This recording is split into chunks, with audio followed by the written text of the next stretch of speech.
어제 베드로가 빈 그물 던지다가 주님을 만나서 참 말할 수 없는 큰 은혜를 체험하는 말씀을 여러분께 드렸습니다. 빈 그물이라고 하는 것은 그냥 보면 그건 분명히 실패입니다. 그냥 뭐 보고 간단하게 별 의미 없이 이렇게 말을 하게 되면 그냥 실패입니다. 그러나 하나님의 백성들에게 실패라고 하는 것은 있을 수가 없는 것이라고 제가 말씀을 드렸습니다. 왜냐하면 하나님께서 모든 삶을 주관하고 계시는데 어떻게 실패라고 하는 것이 있을 수 있겠는가 하는 겁니다. 전쟁을 하면 군인들이 이제 여기저기서 싸우죠. 여기도 싸우고 저기도 싸우고 이렇게 전쟁을 하는데 뭐 한 부분 뭐 이쪽 지구에서는 전투에 패배할 수도 있습니다. 뭐 여기서 전투에 좀 패배하고 저기서 좀 전투에 패배했다고 해서 전쟁 지라는 법은 없는 것이거든요. 그런 의미에서 우리들의 삶은 전체적으로 실패하는 삶이라고 하는 것이 있을 수가 없습니다. 하나님께서 눈이 시퍼렇게 살아계시는 한 우리에게는 그런 일은 일어나지 않습니다. 그러면 베드로가 빈 그물 던진 건 뭐냐? 그거는 하나님께서 베드로의 삶에 비상한 방식으로 들어오시는 것입니다.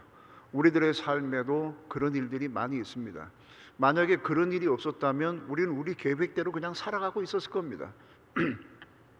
뭐 지금 이렇게 일을 하면 몇 년 후에는 뭐 어떻게 되겠구나, 애들이 커서 이렇게 되고 뭐 하면 이렇게 하면 되겠고, 그쯤 되면 이제 다 좀 정리 다 해서 편안하게 해놓고 한국에 계신 친척들도 좀 찾아보고 뭐 이렇게 하고 뭐 이렇게도 좀 하고 뭐 부부끼리 저 남미 뭐 한 바퀴 삥 도는 칠레, 페루 뭐 이런 데로 한 바퀴 도는 여행도 하고 뭐 이렇게 하고, 나이가 좀 더 들게 되면 애들한테 짐 될지 모르니까 뭐 이렇게 해놓고 저쪽에 있는 얼바인 저쪽에 있는 고급 요양병원 하나 이렇게 딱 해놓고 좀 더 나가서는 무덤도 하나 좋은 거 하나 봐놓고 이렇게 계획을 세워서 갑니다. 그런데 이게 사람이 계획대로 되는 게 아니거든요.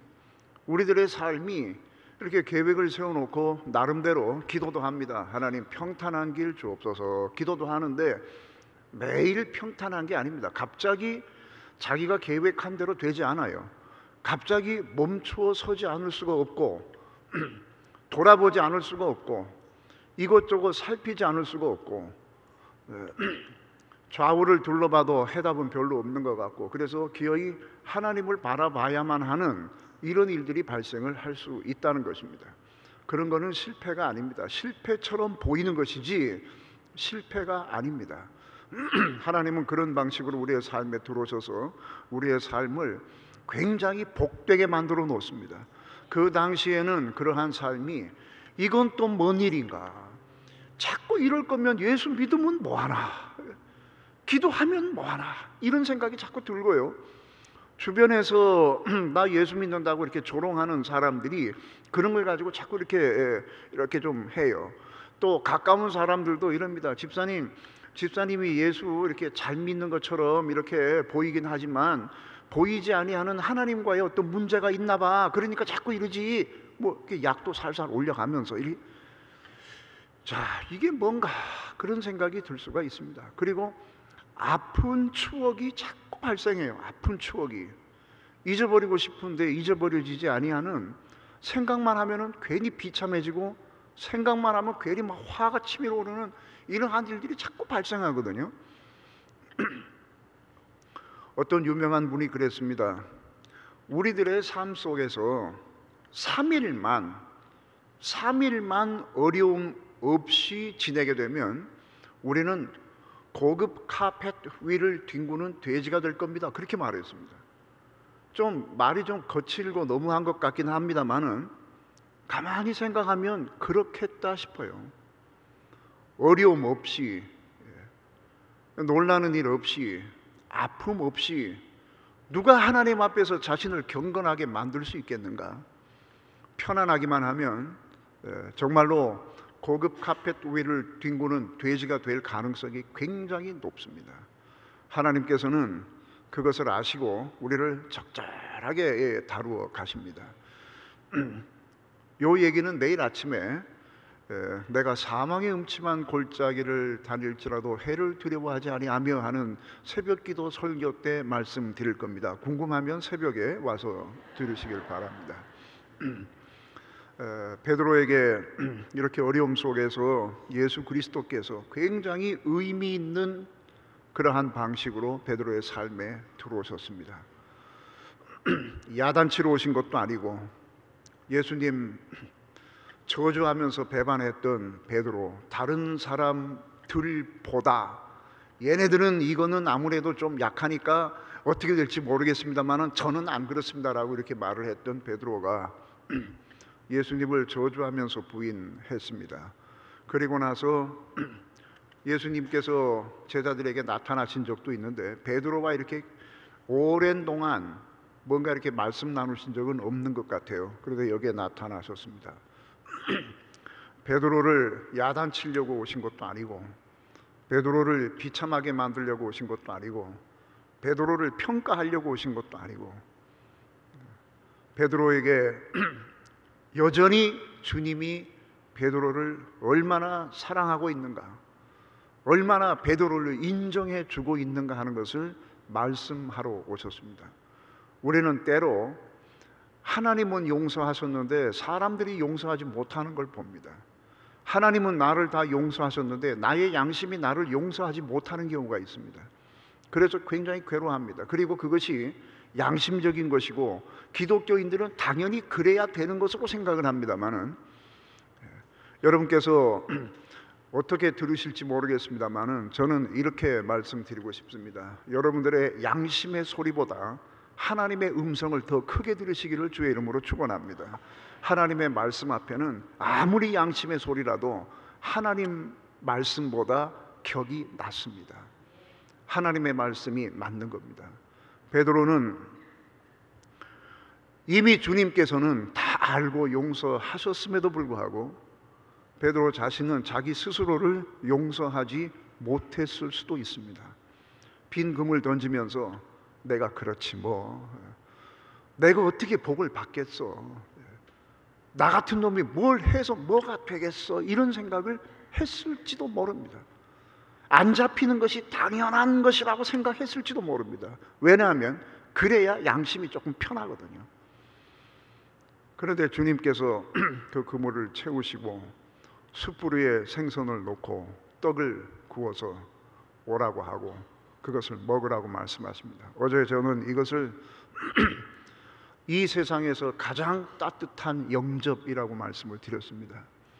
부모님들이 자식들이 어디 멀리 가면 멀리 가기 전에 따뜻한 밥이라도 한번 해서 먹이고 보내고 싶다, 이런 말씀 많이 하시잖아요. 그게 뭐겠습니까? 밤새도록 빈 그물 던진 베드로는 그물에 고기가 잡혔을 때보다 배가 더 고팠을 것이고 더 힘들었을 겁니다.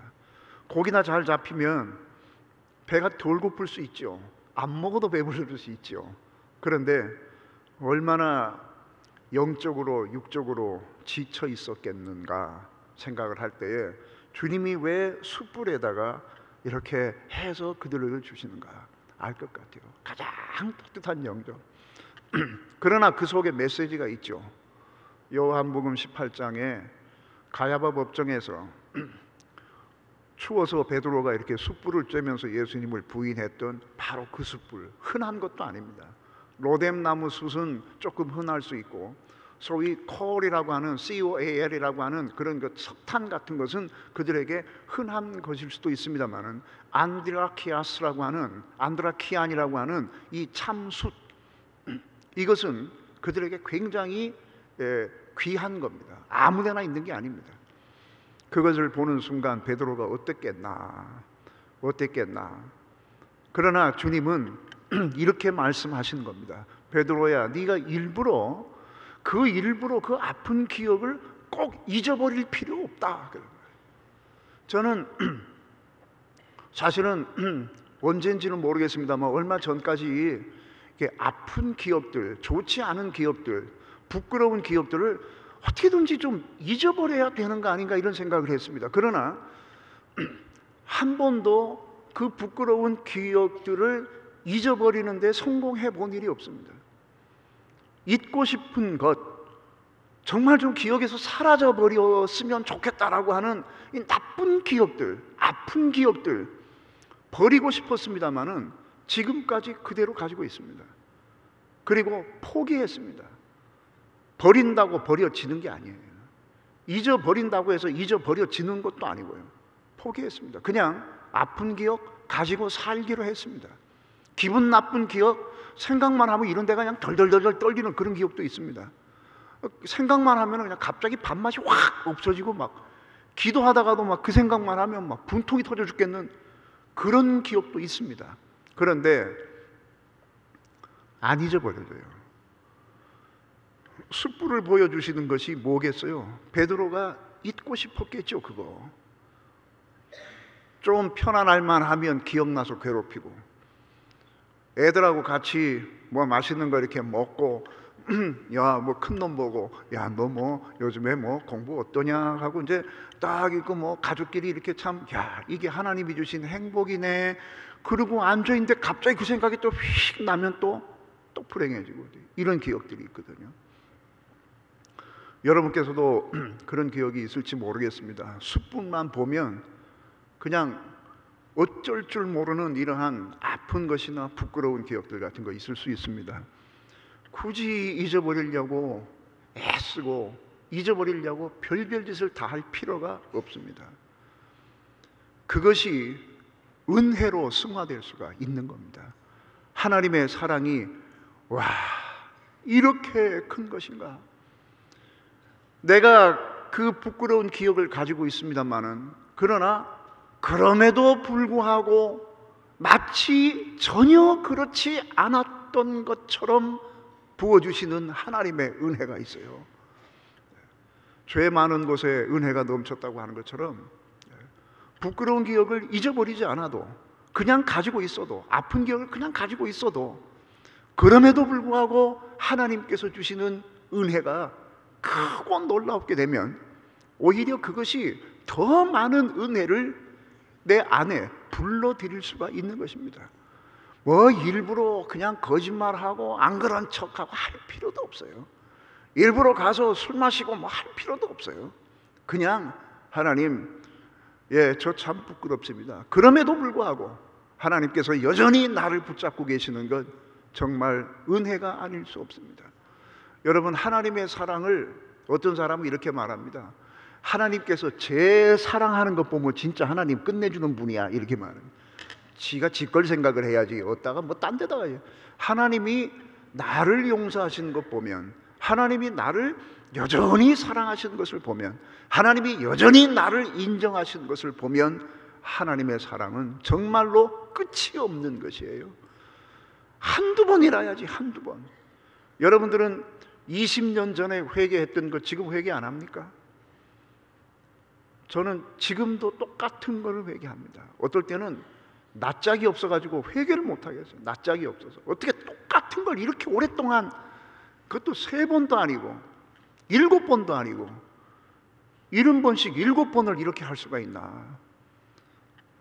그래서 괜히 내 생각에 말이죠. 괜히 내 생각에 그런 것들이 이렇게 생각이 나면 목회가 뭐 잘 안 될 것 같고 설교를 해도 성도들이 그 설교로는 잘 안 클 것 같은 생각이 들고 괜히 그런 생각이 들어요.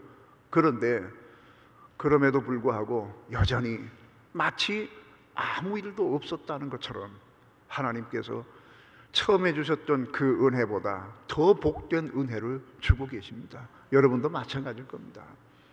숯불을 보여주시는 것은 베드로를 갑자기 길을 꺾으려고 아니면은 베드로가 예수님을 배반했던 것, 배신했던 것에 대한 일종의 보복으로 그것을 살짝 보여주는 것이 아닙니다. 베드로 기 꺾으려고 보여주는 것도 아닙니다. 베드로가 어느 정도는 아파해야 된다. 요놈 네가 요런 짓 했으니까 어느 정도는 아파야 돼 너. 그러려고 보여주는 것도 아닙니다. 여기서 보여주는 것은 그럼에도 불구하고 베드로야 네가 네 스스로를 용서하지 못했는지는 모르지만 나는 네가 그렇게 할 거 미리 알고 있었고 나는 이미 너를 용서했고 그래서 그걸 확인시켜 주는 거예요. 네가 나를 사랑하느냐? 아가파오메 그랬더니 필로세 이렇게 말했다 그랬잖아요. 3번이나 말했어요. 무슨 선서를 시키는 것 같이. 그러면서 그 말 끝날 때마다 내 양을 먹여라, 내 양을 치라, 내 양을 먹이라 그랬어요. 주님께서 하시던 일을 베드로에게 그대로 물려주는 거예요. 주님께서 하시던 일의 일부를 떼어준 것도 아니고 주님께서 하시던 것을 그대로요. 내가 재벌 무슨 기업가라 칩시다. 우리 아들놈이 뭘 대단히 잘못했어요. 뭘 대단히 잘못해가지고 나의 재산을 엄청나게 손해를 보게 했고 또 다른 데 가서 아들놈이 아버지를 저주하면서 배반을 맹세하면서 뭔가를 했습니다. 아버지가 다 알았습니다. 그럼에도 불구하고 불러놓고 너 배신했냐? 너 내욕했냐? 한 말도 안 해요. 그러면서 너 내가 하던 이거 다 네가 해라. 그거하고 똑같은 거예요. 더 이상의 대접이 어디 있어요? 사도들에게 주님께서 대접을 하실 때에 이것 이상의 대접이 어디 있습니까? 베드로가 참 여기서 아마 베드로의 인생에 이렇게 하나님 앞에 큰 은혜를 받는 자리가 몇 번 있었을 텐데 여기서 아마 굉장한 은혜를 받았을 겁니다. 그리고 나서 오순절 성령의 역사를 힘입으니 베드로가 베드로 되는 거죠. 시몬이 참 명실공히 베드로다운 베드로가 되는 것이죠. 여러분 아픈 기억 잊어버리려고 할 것도 없고요. 부끄러운 기억 잊어버리려고 했을 것도 없습니다. 그냥 그 위에 그럼에도 불구하고 여전히 마치 아무 일도 없었던 것처럼 하나님께서 주시는 사랑과 그 은혜를 누리시고 하나님께 더 감사하고 그 은혜에 더 감격하시고 그리고 하나님 앞에 온유한 자 되셔서 하나님께서 원하시는 대로 움직이시는 여러분 되시기를 바랍니다. 저는 오늘 베드로에게 이렇게 숯불에다가 생선과 떡을 주셨던 주님께서 똑같은 원리로 삭개오를 부르시는 얘기를 좀 하겠습니다. 여러분 열왕기하 6장 1절부터 그 뒤에 몇 절을 보게 되면 이런 얘기가 나옵니다. 엘리사 선지자의 친학생들이 있었는데 참 어려울 때인데도 신학생들이 조금씩 늘어났는가 봐요. 그래서 신학교가 좁으니까 좀 증축을 하려고 그랬는데 그때 집 짓는 사람을 부를 수 없으니까 신학생들이 아마 자기 스스로 나무를 해가지고 집을 지었는가 봐요. 어디서 도끼를 빌려다가 어떤 사람이 도끼질을 했는데 도끼 날이 쑥 빠져가지고 물에 빠져버렸어요. 그래서 저는 옛날에 우리 집 도끼가 있었는데 우리 아버지가 그 손잡이를 잘못 끼워가지고요. 그거 이렇게 도끼질하다 도끼날이 한번 날아간 적이 있었어요. 그 생각이 나서 야, 이게 참 엉성하게도 했나 보다 그런 생각을 했는데 나중에 어디 가서 보니까요.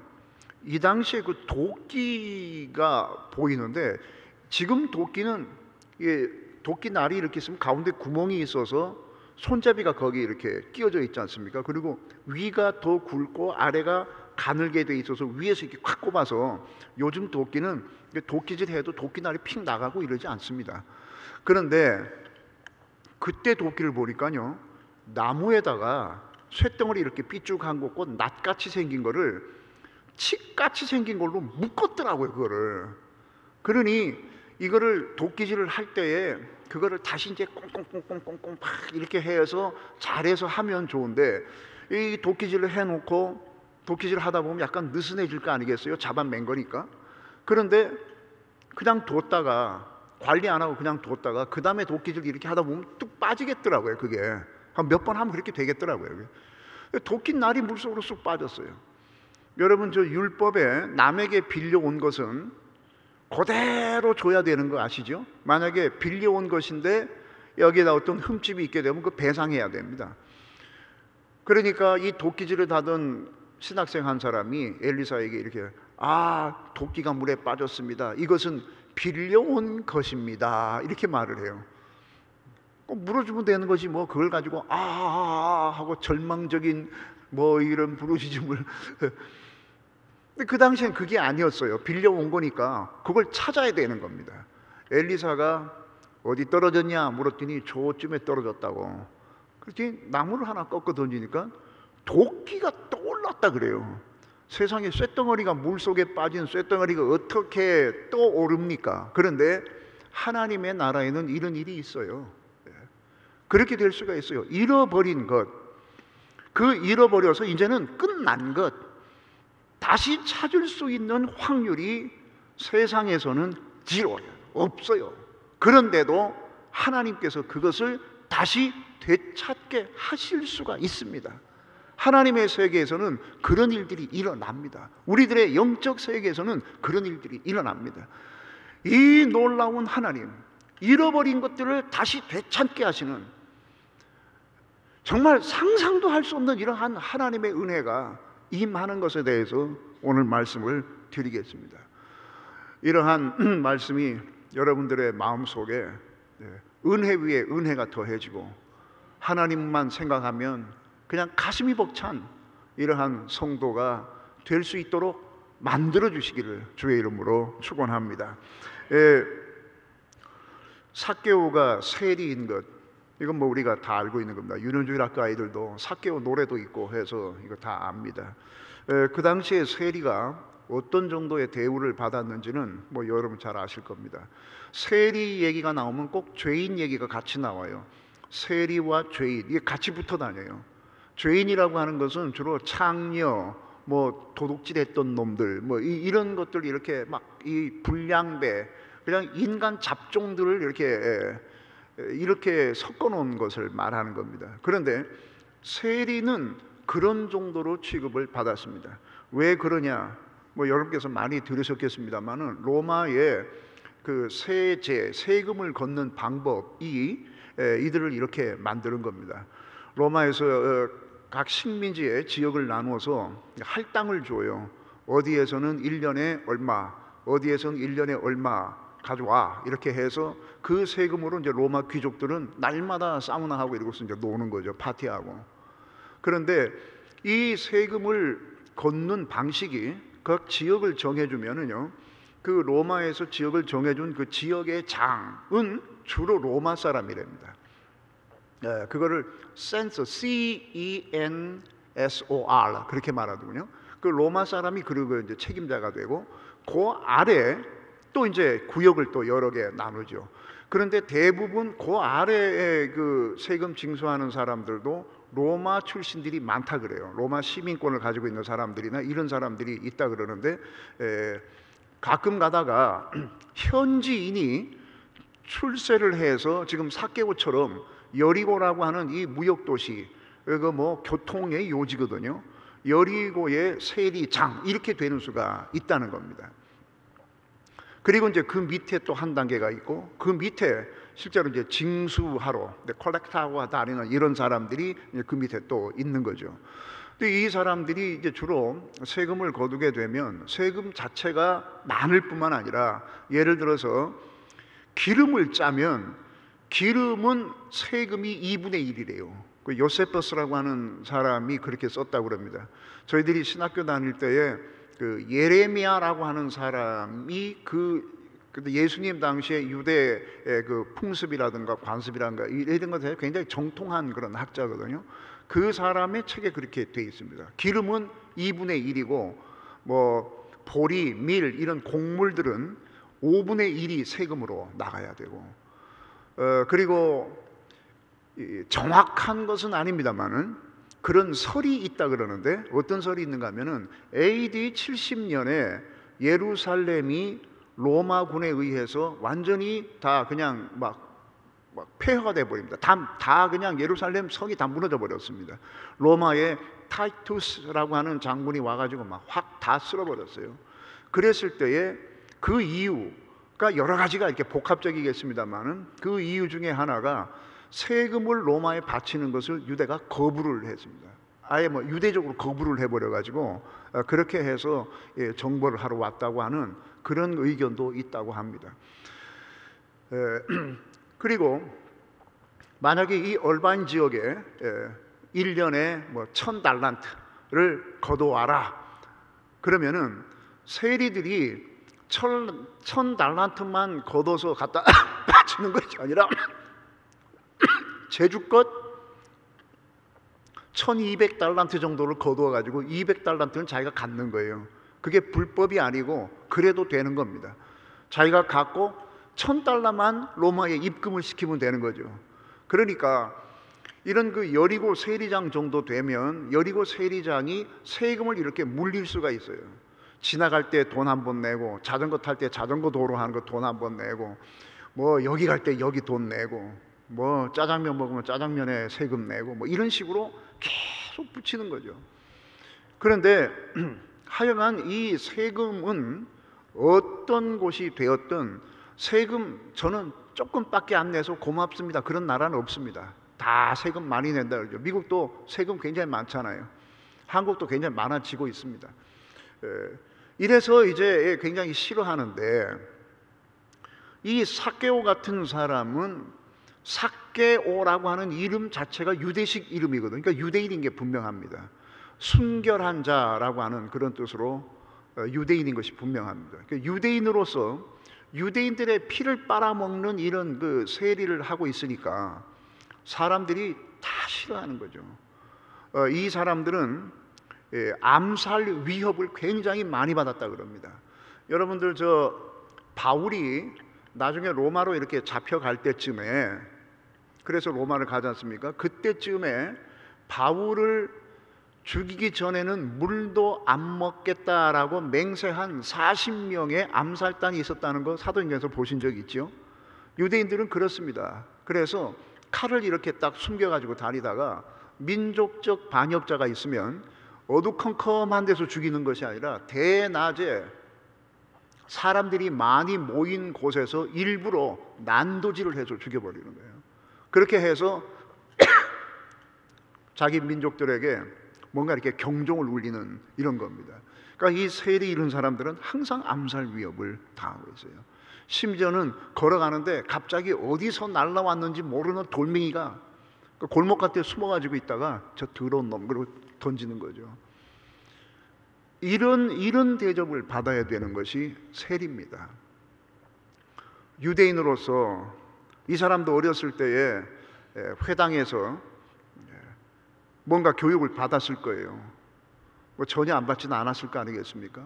그런데 유대인으로서 이것이 이런 아무리 돈이 급하고 이래도 이런 일에 이렇게 나서기가 참 쉽지 않을 텐데, 그리고 여리고라고 하는 그 중요한 도시의 세리장이 되려면 분명히 거의 어린 나이부터, 아주 젊은 나이부터 시작해서 세금 징수원 집집마다 가가지고 로마 군인 하나 데리고 가서 군인들이 칼 차고 있는 군인들이 가가지고 돈 안 내면 가서 위협하고 가서 이렇게 돈 빼고 하는 이거부터 해서 열심히 해서 이제 승진을 거듭하고 로마의 인정을 받고 로마 그 센서 보낸 그 센서에게 인정을 받아서 이렇게 돼서 이제 여리고 세리장이 마침내 된 겁니다. 그러니까 나이 꽤나 먹은 겁니다.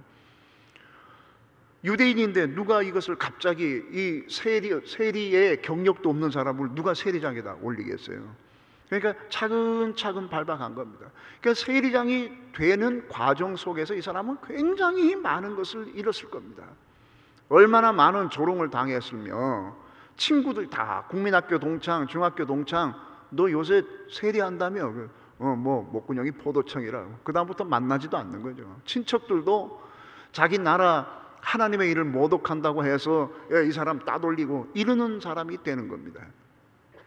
그러면 참 자기가 무엇 때문에 그랬는지 모르지만은 이러한 삶을 살기로 결정하고 충실히 주변의 조롱이라든가 뭐 협박이라든가 이런 거를 막 이를 악물고 참아내면서 견뎌서 여리고 세리장이 되는 거거든요.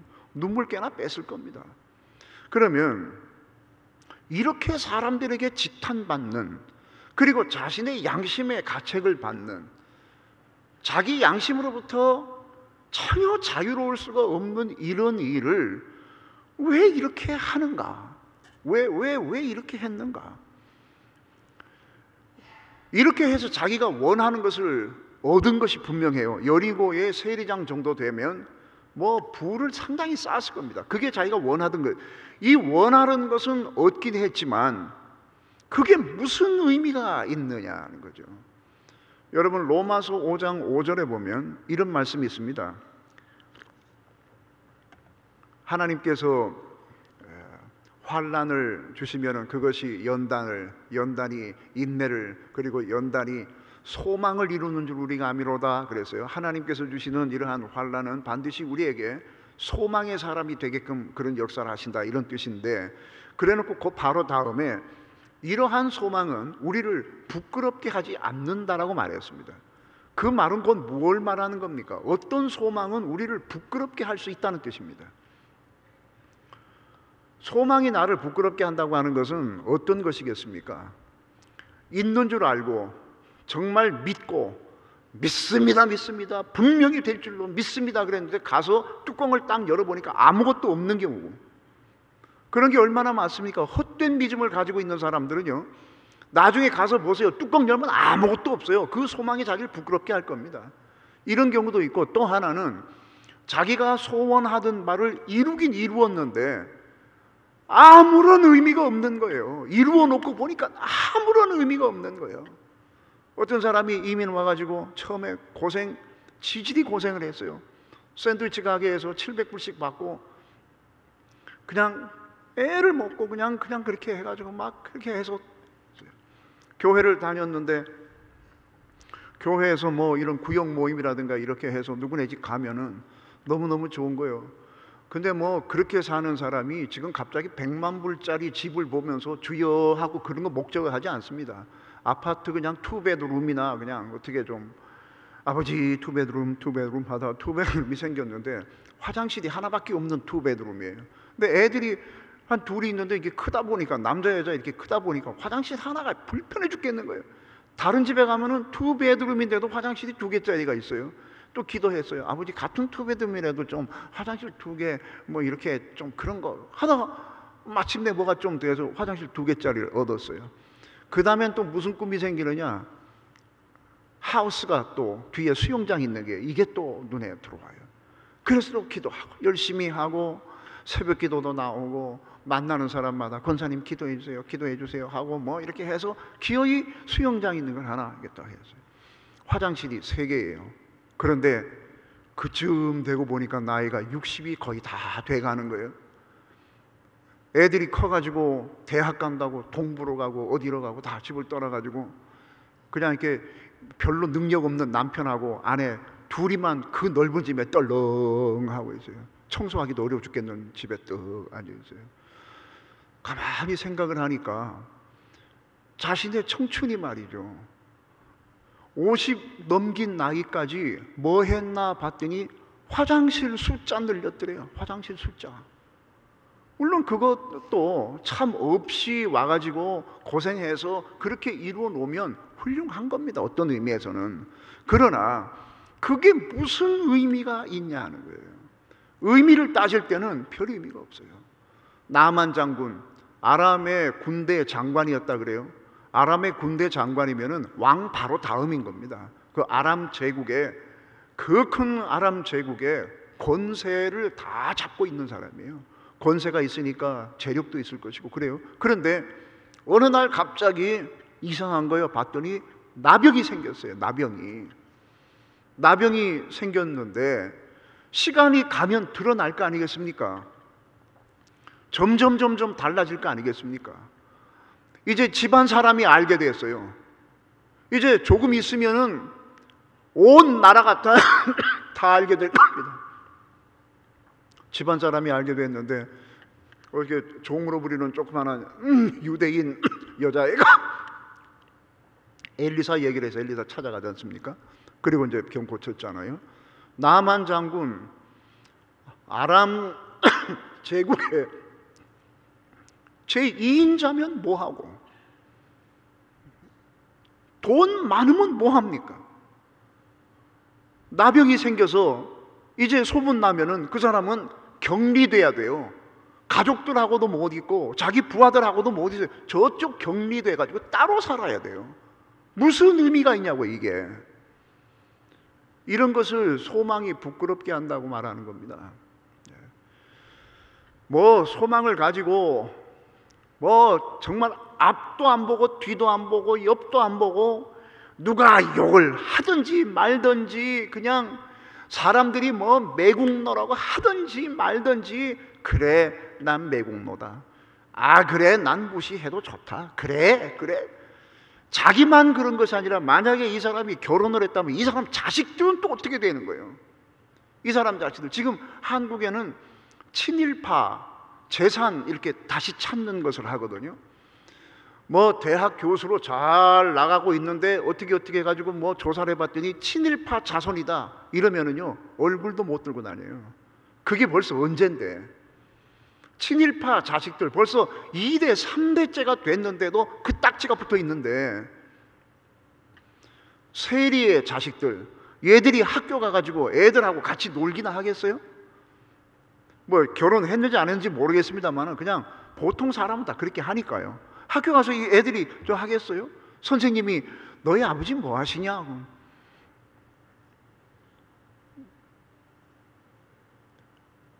내 친구 아들은 선생님이 이랬대요. 자, 아버지 뭐 하시는가? 예, 해당 사항 있으면 손들어라. 회사원, 그러니까 애들이 이렇게. 교사, 그러니까 애들이 다 했는데 얘가 안 들었어요. 그러니까 너 임마 너는 왜 손 안 들어? 그러니까 거기 없어요. 없긴 뭐가 없어. 니네 아버지 뭔데? 그러니까 우리 아버지 전도사요. 전도사 하는 건 없었어요. 그러니까 니네 아버지 뭐냐? 학교에서 선생님이 니네 아버지 뭐 하시냐? 애들이 뭐라고 말하겠어요? 아마 엄마가 교육시켰을 수도 있어요. 야, 너 어디 가서 아빠 뭐 하냐 그러면은 은행 댕긴다 그래. 어느 은행 댕기냐 그러면 아 그냥 저쪽에 조그만 은행 이렇게 말해라. 이랬을 수도 있어요. 애들이 몰랐을 수도 있고. 그러나 조금씩 크면 아는 거잖아요. 애들은 또 어떻게 하려고 이 사람이 이렇게 해요. 이렇게까지 하면서 여리고의 세리장이 된 걸 보니까 삭개오가 기대했던 것 이상의 것을 이룬 것이 분명합니다. 근데 이게 뭐냐고, 이게. 그것 때문에 잃어버린 게 얼마나 많겠어요. 사람이 어떻게 돈만 갖고 삽니까? 세리, 여기 그는 또한 부자라 이랬어요. 2절에 보면 세리장이요 또한 부자라 이랬는데, 돈 가지고 친구도 사귀고 돈 가지고 좀 이렇게 의미 있는데 좀 턱 쓰기도 하고 교회 헌금도 좀 팍 내고, 다음에는 우이동교회 허연 목사님 여기 부흥회하러 오실 때 전세기 하나 띄워드리겠습니다 뭐 이런 것도 좀 하고 해야 돈이 있을 만한 거지. 이 저 삭개오같이 부자면 무슨 의미가 있냐고요. 이게 친구들하고 무슨 밥을 먹기를 해. 물론 세리들 몇 명하고 먹겠죠. 비슷한 놈들 몇 명하고는 먹겠지. 식당에 가면 구석에 앉아가지고 이렇게 하고 세리쯤 되니까 이제 돈도 안 내고 그냥 나가겠지. 식당에서 이 사람들한테 돈 받았다 뭐 그 다음에 세금 또 와장창 또 떨어지니까 그냥 놔두겠지요. 나갈 때 뒤에서 니 XX 예, 폐 소금 막 이럴지도 모르죠. 이게 뭐냐고요. 돈은 있는데 그 돈이 이 사람한테 해주는 게 뭐냐고요. 이게 없는 거나 마찬가지지. 참 이렇게 돼버린 것입니다. 왜 그랬을까? 왜 이랬을까? 제가 이거 생각을 해보니까요,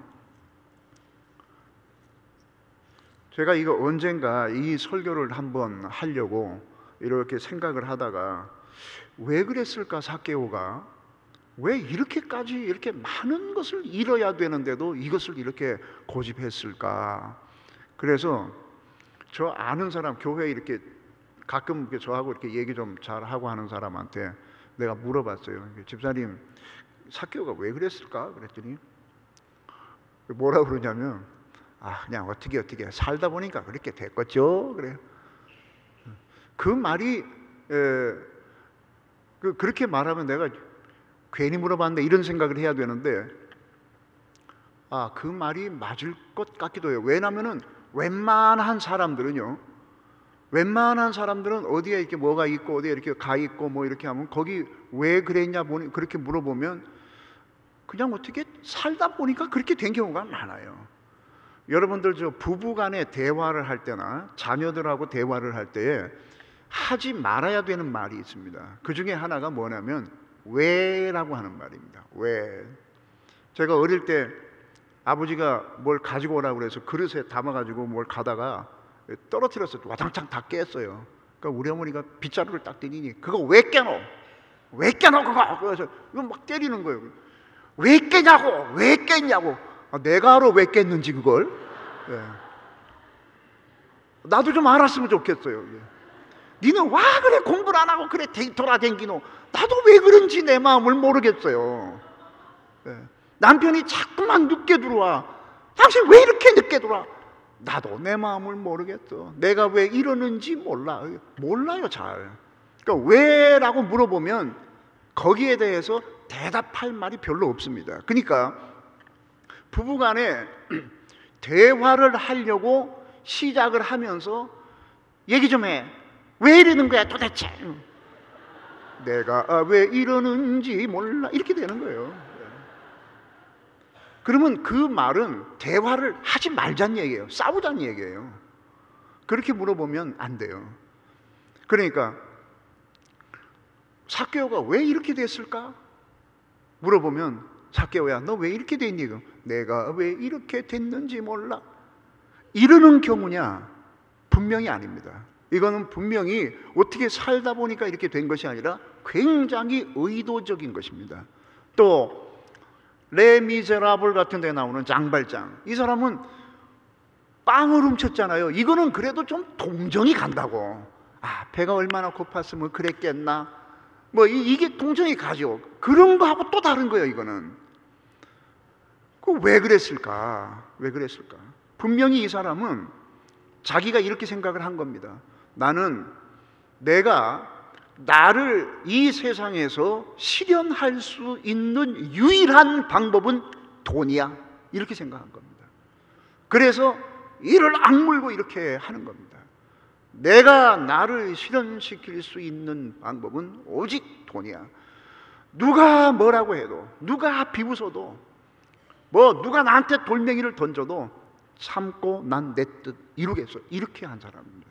그럼 왜 이랬을까? 왜 그런 생각으로 이렇게 몰아갔을까? 속에서 그렇게 말하니까 사람이 그렇게 되는 것이거든요. 속에서 자꾸 그런 말을 하니까 그렇게 되는 거예요. 그럼 속에서 왜 자꾸 그런 말을 할까요? 그 사람이 가지고 있는 행복관이 그렇기 때문에 그렇게 말하는 것이고, 그 사람이 가지고 있는 가치관이 그렇기 때문에 속에서 자꾸 그렇게 말하는 것이고, 그 사람이 가지고 있는 세계관이 그렇기 때문에 자꾸 그렇게 말을 하는 것입니다. 삭개오에 대한 정보가 이 본문에 보면 여리고에 살았다.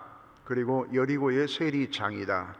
그리고 또 하나 정보가 나오는데 키가 작다. 이런 말이 나와요. 키가 작다. 기독교가 이집트에 들어가서 이집트에서 이렇게 성장한 기독교를 캅틱 교회라고 합니다. 이집트에 관련돼서 캅틱이라고 합니다. 캅틱 교회라고 합니다. 이 캅틱 교회에서 여리고에 삭개오 집이었다고 생각되는 곳에 삭개오 기념교회를 세워놨습니다. 근데 그 안에 보면 삭개오 그림이 그려져 있는데, 그림을 보면 분명히 삭개오가 어른이지 않겠어요? 이 세리장 정도 되려면 나이가 꽤 된 겁니다. 그러니까 경력이 꽤 쌓여야 이것이 되는 거거든요. 그러니까 나이가 꽤 있을 텐데, 그래서 수염이 이렇게 있어요. 이렇게 있는데 몸집이 초등학교 한 5학년 정도 몸집입니다. 그렇게 그려놨어요. 누가 뭐 삭개오를 본 사람은 없겠습니다만은 이 삭개오의 이야기가 이렇게 전해 내려오는 것을 가지고 그 사람들이 삭개오가 작다라고 하는 것을 그렇게 표현한 건데, 그 사람들이 작다고 생각하는 삭개오가 작은 거죠. 그 작은 삭개오, 그거는 그냥 평균 키보다 조금 작은 것을 말하는 게 아닙니다. 우리가 말하는 외소, 한국말로 외소라고 하는 것이 있죠. 외소라고 하는 것보다 더 작은 걸 의미합니다. 외소하다. 어떤 사람은 저하고 이렇게 서게 되면 저보다 그냥 어깨 정도까지밖에 안 오는 이런 사람들은 키가 좀 작은 편인 거죠. 저분은 누가 왔다 갔어? 누가 왔다 갔어? 모르겠는데요. 어떻게 생겼더나? 안경 끼고요. 그리고 이렇게 목이 딱 붙었고요.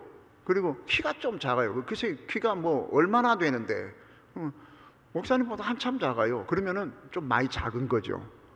그런데 여기에서 삭개오가 작다고 하는 말은 그런 정도의 작은 것이 아니라 비정상적으로 작은 겁니다. 비정상적으로. 콥틱 교회, 또 다른 콥틱 교회에서 무슨 뭐 이렇게 돌아다니는 삭개오로 추정되는 이 그림을 또 하나 보면은요, 삭개오가 거의 난장이에 가까워요. 그렇게 묘사를 해놨습니다. 그리고 또 어떤 그림은, 여기 이런 말씀 드려서 좀 뭐합니다만은, 요즘에는 그거를 척추장애자라고 그렇게 말을 합니다. 옛날에는 곱사라고 그렇게 말을 했습니다. 요즘에는 꼽추 이런 말 안 씁니다. 척추장애자라고 이렇게 말을 합니다. 어떤 그림에는 난쟁이이면서 곱사등이인 것처럼 그려놓은 그림도 있다고 그럽니다.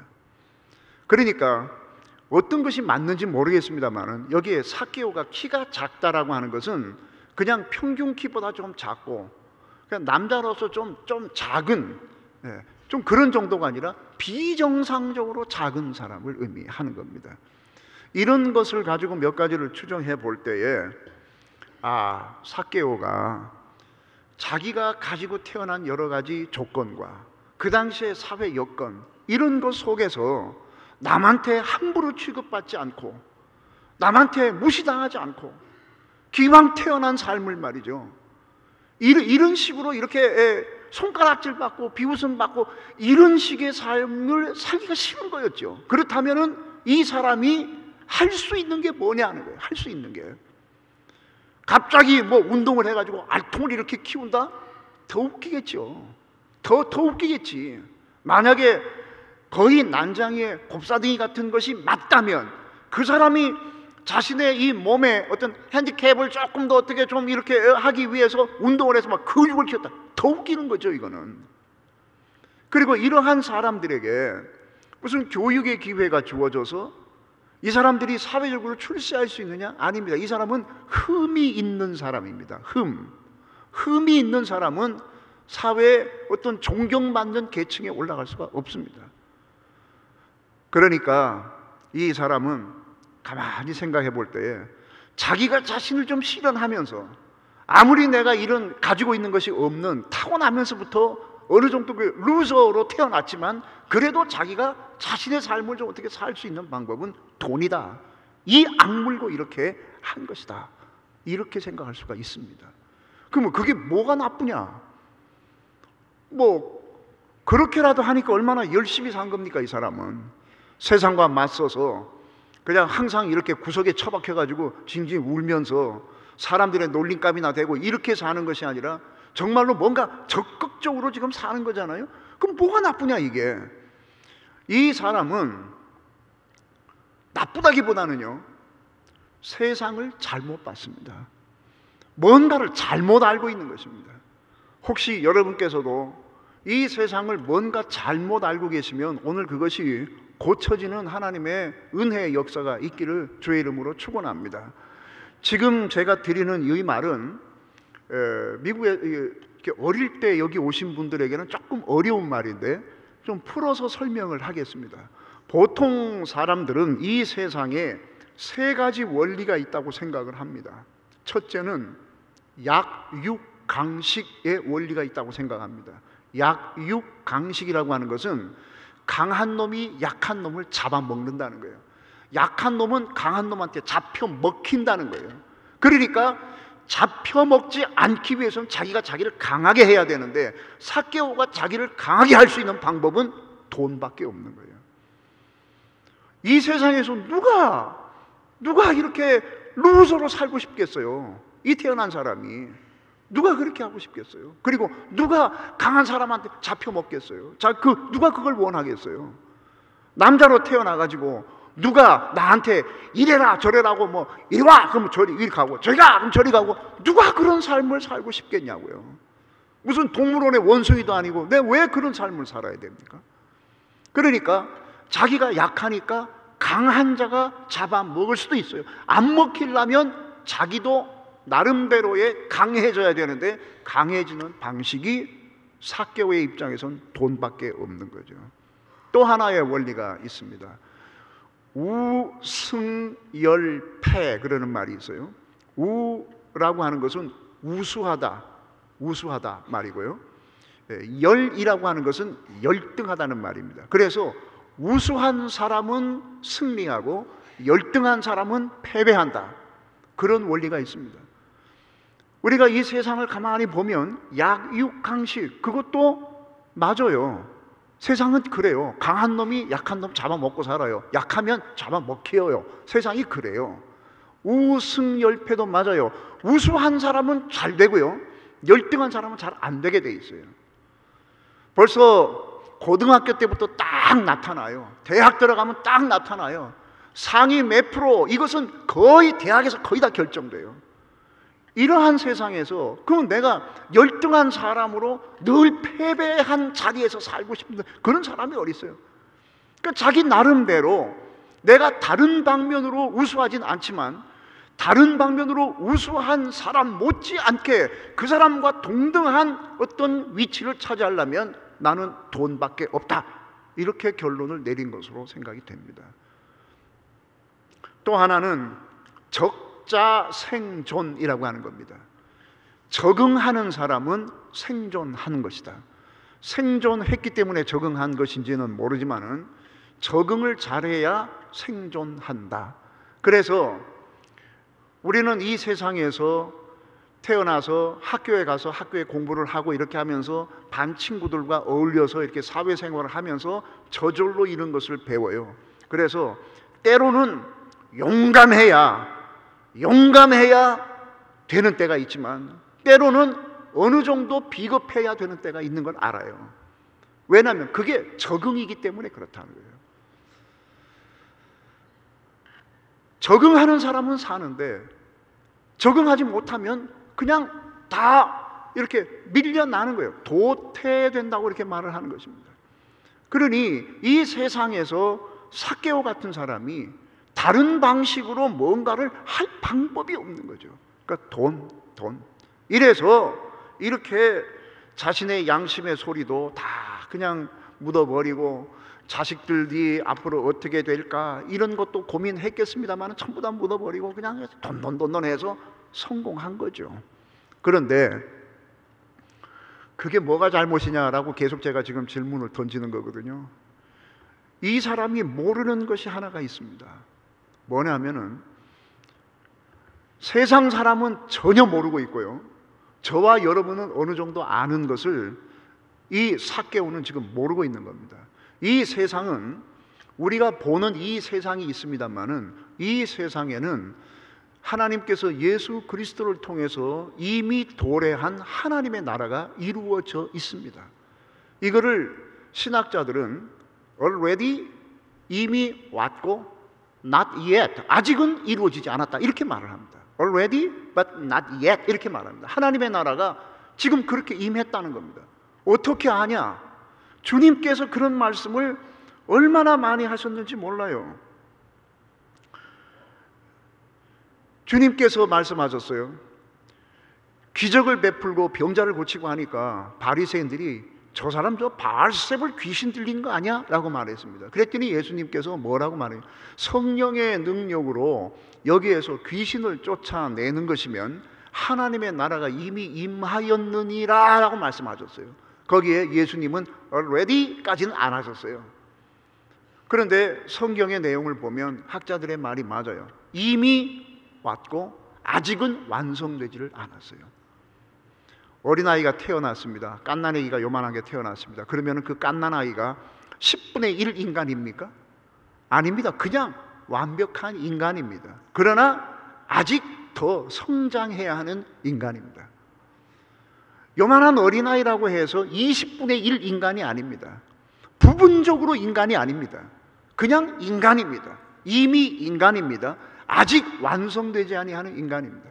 하나님의 나라가 이 세상에 예수 그리스도를 통해서 그렇게 이루어졌다고 하는 사실을 이 사람이 모르는 거죠. 그러니까 그 사람의 눈에는 적자 생존의 원리밖에 안 보이고 우승열패 이것만 보이는 거예요. 약육강식 그것만 보이는 거죠. 여러분, 정말로 우리들의 삶 속에서 약육강식의 원리만 작용한다면 저는 여기 못 있습니다.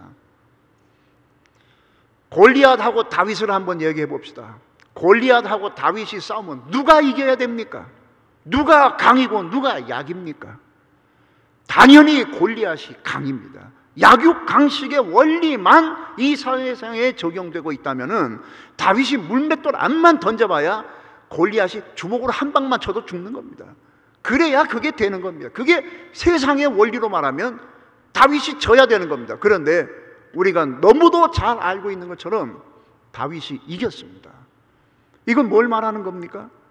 약육강식의 원리만 이 세상에 있는 것이 아니라, 다시 말해서 사람들은 떡만 가지고 사는 줄 알지만은 그런 것이 아니다. 이 사람들아, 하나님께서 신명기 8장에 말씀하신 것처럼 그런 원리만 이 세상에 있는 것이 아니에요. 적당히 비겁해져야 적응할 수 있다. 적자 생존의 원리만 가지고 말을 한다면 다니엘과 다니엘의 세 친구 같은 사람은 뭡니까? 다니엘이 시간마다 그 정해놓은 시간에 문을 열고 예루살렘 쪽을 향하여 기도했다고 했는데 문 닫고 기도하면 하나님이 안 듣습니까? 왜 문 열고 기도합니까? 다니엘의 세 친구는 풀무불 속에 던져졌습니다. 적당히 비겁하면 절대로 이런 일은 안 생기는 겁니다. 다니엘이 문만 닫고 기도했어도 그런 일은 안 생깁니다. 신상에 절해라 그러면은 마음으로 내가 절은 하지만 이건 마음을 담은 게 아니야. 그냥 뭐 고개 까딱하면 되는 거지 뭐. 그게 무슨 절이야? 뭐 자기가 얼마든지 해석을 그렇게 하면 되는 거예요. 실제로 영혼 없이 절을 하는데 그걸 과연 절이라고 해야 되느냐? 문제를 삼을 수도 있는 겁니다. 문제를 일으킬 수도 있는 겁니다. 적당히 비겁하면 얼마든지 그런 일은 안 생깁니다. 그러나 그들은 그런 일로 조금도 비겁해지지 않았습니다. 그런 방식으로 적응하려고 하지도 않았습니다만은 하나님께서는 그들을 살렸습니다.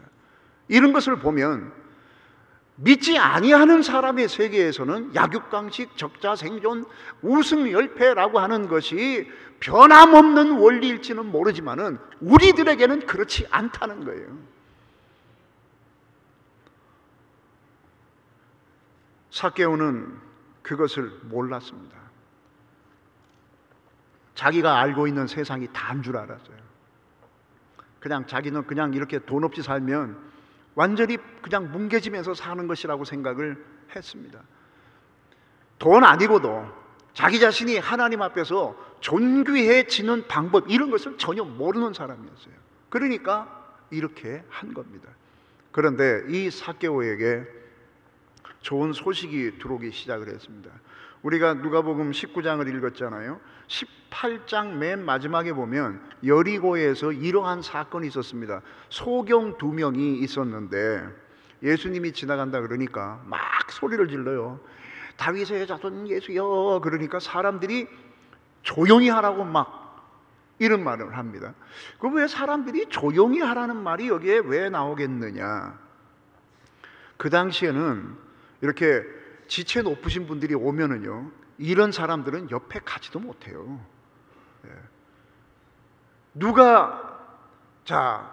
제가 얼바인에 로마 총독으로 왔습니다. 하얀 말을 타고 탁 왔습니다. 누구 만날 것 같습니까? 처음에 월바인 시장님, 여기 집사님이시라고 그러던데 월바인 시장 만나겠죠. 그리고 여기에 뭐 큰 병원 하는 병원장 만나겠죠. 그렇게 하는 거죠.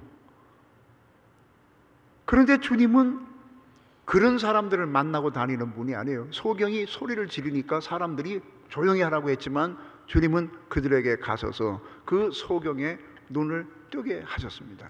자, 이 무슨 얘기입니까? 소경이 눈을 뜰 수 있습니까?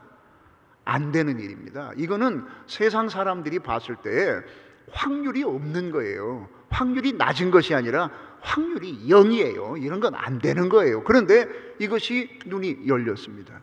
또 이 여리고라고 하는 것은 교통의 요지이기 때문에 주님께서 뭐 베스다 광야라든가 아니면 유대라든가 아니면 사마리아라든가 어디에 뭐 다른 데서 기적을 행하신 군대 귀신을 쫓아내고 등등의 이런 이야기들이 정확하게는 아니지만 정말 믿을 만한 소식통에 의해서 정확하게 전달되는 것은 아니지만은 이렇게 소문처럼 다 들리게 돼 있거든요. 그러니까 이 사람이 그런 것을 들으면서 에이 뭐 그런 게 있겠어, 잘못 봤겠지. 요즘에 그 리버럴한 학자들이 말합니다. 복음서에 있는 내용은 사실이 아니라 초대교회 사람들의 신앙 고백이다 그래요. 그냥 그렇게 믿고 싶었을 것이다, 그렇게 말을 한다고요. 그런 건 이제 김한효 목사님한테 걸리면 큰일 나는 거죠. 그런 거는. 그러니까 뭐 그렇게 들었을 거예요. 그런데 그런 소문들이 이렇게 있다가 여리고에서요, 자기 관내에서 소경 그 두 사람, 이 사람은 거린들이거든요.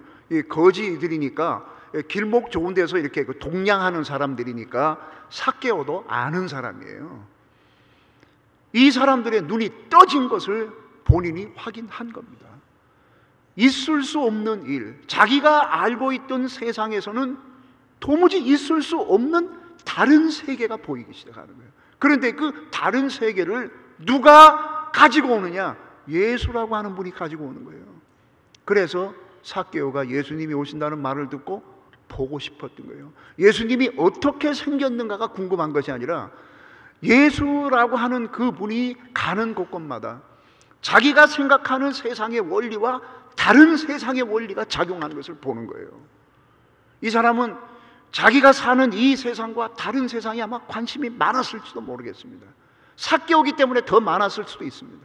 이래서 예수님을 보려고 턱 했더니 사람들 때문에 안 보이는 거죠. 여러분, 참 우리가 신앙생활 좀 제대로 해보려고 그러면 사람의 담, 이게 얼마나 막는지, 얼마나 마음 좀 먹고 뭐 여전도에 가입해가지고 좀 제대로 신앙생활 좀 해보려고 하면 누군가가 자기를 씹었대. 교회 말 많거든요. 말 많은데요. 그래서 신앙생활을 하려면 그 사람의 장막을 잘 뚫어야 돼요. 그냥 그런 겁니다. 교회가 천사들이 모인 데가 아닙니다. 김한효 목사님 이따가요 우통 베끼고 이 겨드랑이 이렇게 한번 만져보세요. 날개가 났던 흔적이 있나 없나? 없을 거예요. 저도 없어요.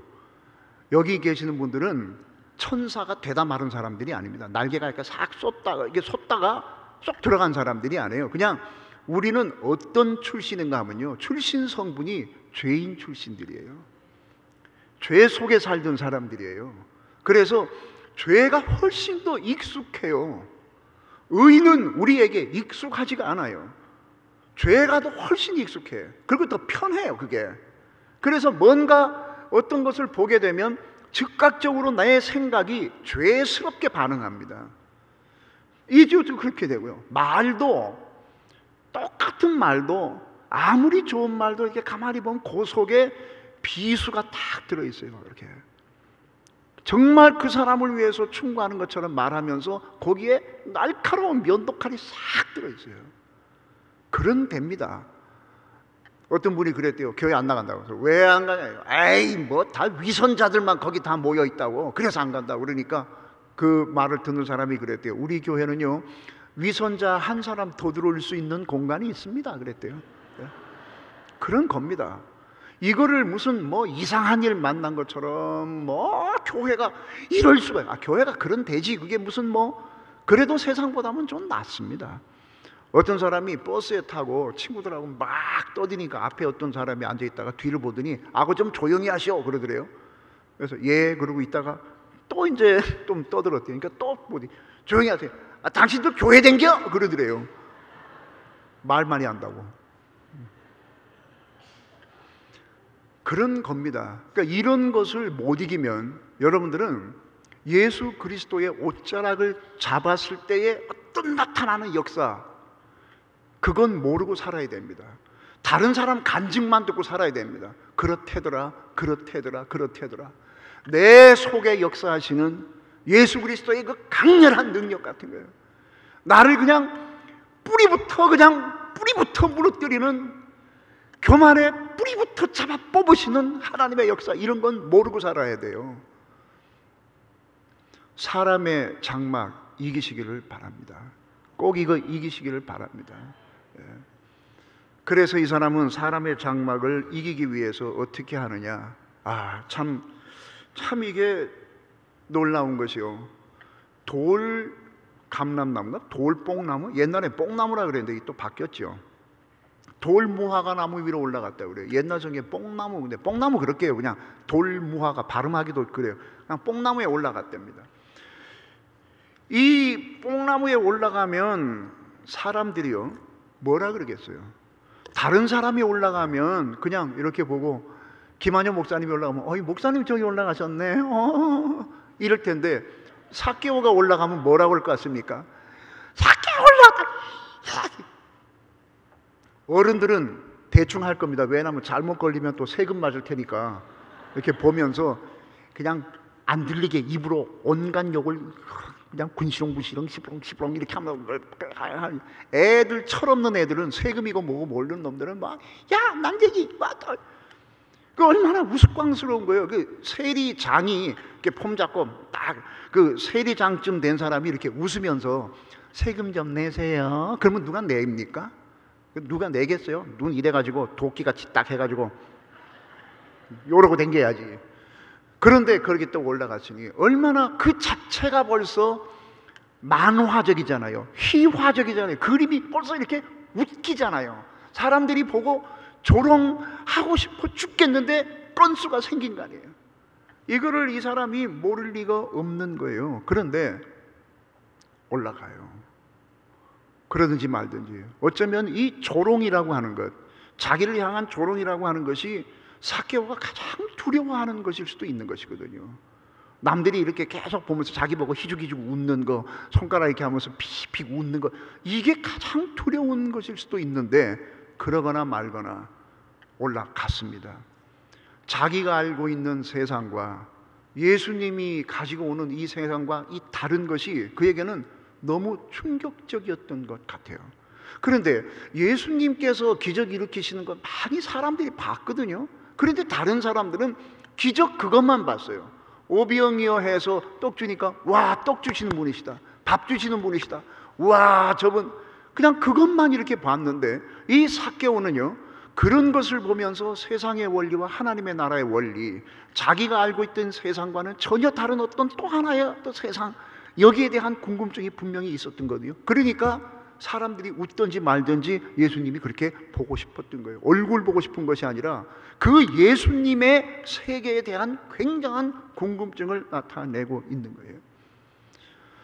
저는 이것도 참 은혜라고 말하지 않을 수가 없어요. 다른 사람하고 똑같이 봤는데 다른 사람 못 본 게 왜 내 눈에 왜 보이느냐고요. 삭개오가 뭘 그렇게 똑똑했겠어요. 다른 사람도 다 들었는데 다른 사람은 그냥 지나가는 얘기는 왜 나한테 그것이 하나님의 말씀으로 들리냐는 거죠. 어떤 날은 매일같이 듣는 말인데 어떤 날은 그냥 넘어가고, 어떤 날은 왜 그것이 나로 말미암아 무릎 꿇지 않고는 안 되게끔 되는 말씀이 되냐고요. 성령의 역사죠. 그렇게 밖에는 우리가 말할 방법이 없는 거죠. 무엇이 삭개오를 이렇게 높은 데 올라가게 했느냐? 저는 삭개오가 열정이 있고 그런 말 하고 싶지도 않아요. 있었는지 없었는지 모르지만 저는 이미 그런 쪽의 생각은 떠난 지가 오래예요. 저를 봐도 그렇고 누구를 봐도 그렇고 사람이 뭔가를 막 이렇게 해가지고 잘하니까 그런 것은 잊어버린 지 오래예요. 하나님께서 삭개오를 뽕나무 위로 올라가게 하신 것이죠. 저는 그렇게밖에 볼 수가 없고 여러분도 그렇게 봤으면 좋겠습니다. 삭개오가 만약에 이 일을 통해서 하나님 앞에 엄청난 복을 받게 되었다면 이 모든 공로는 하나님께 있다고 해야 되는 사람이에요. 어제 안 들리던 똑같은 소리인데 어제는 몰랐던 소리가 왜 오늘은 들리냐고요. 내 친구하고 반대. 내 친구는 예수님 보면서도 주머니에 손 넣고 다리 덜덜 떠면서 야, 예수님이네? 예수네? 야, 어디 사냐? 저 사람 어디 사냐? 이러고 있고. 근데 나는 그것을 보니까 그 손에 못 자국이 보이고요. 그 보혈이 보이고, 아이고 그 안에서 메시아가 보이고 하나님의 약속이 보이고 이래요. 내 안에 뭐가 역사한 겁니까? 누가 역사한 겁니까? 성령이 역사한 거예요. 은혜요, 은혜. 처음부터 끝까지 은혜, 처음부터 끝까지. 삭개오를 찾아오신 주님도 은혜예요. 내가 볼 때는. 저는 얼마 전에 보니까 목사님 서리토스 교회에 계실 때에 마가복음 강해를 하신 것이 있더라고요. 그래서 사실 저는 마가복음 강해를 못했어요. 한 번도. 왜냐하면 너무 어려워. 그러니까 말이 어려운 게 아니라 도대체 무슨 의미인지를 잘 모르겠어요. 예를 들면 예수님이 베드로의 장모 집에 들어가셔서 베드로 장모의 열병을 고치셨다. 근데 뭐 이 말을 가지고 뭐 어떻게 은혜를 받아야 되는 건지 모르겠어요. 그 설교하면서 여러분, 예수님은 베드로를 만나고 나서 장모 집으로 들어가셨습니다. 여러분도 추석에는 꼭 처가에 가시길 바랍니다. 이럴 수도 없는 거 아니에요. 뭐 갖다 붙이려면 뭐 얼마든지 갖다 붙이지. 예수님은 베드로 장모의 열병을 고치셨습니다.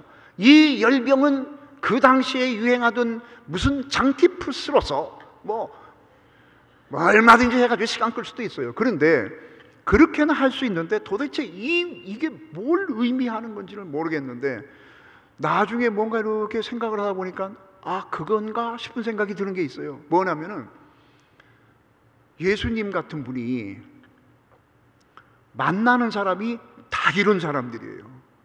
나병 환자를 만나더니 나병 환자에겐 손 대면 됩니까 안 됩니까?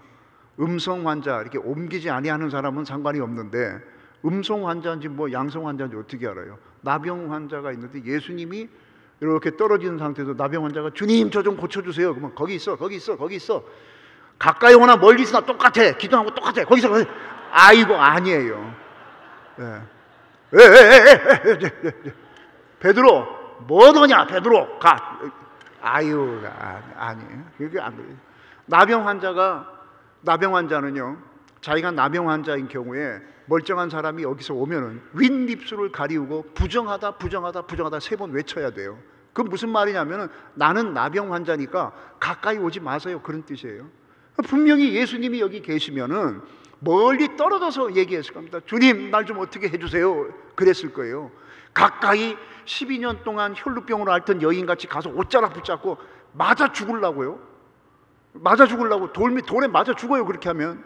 그러니까 분명히 어떤 거리를 두고 주님 나 좀 어떻게 좀 해주세요 했을 거예요.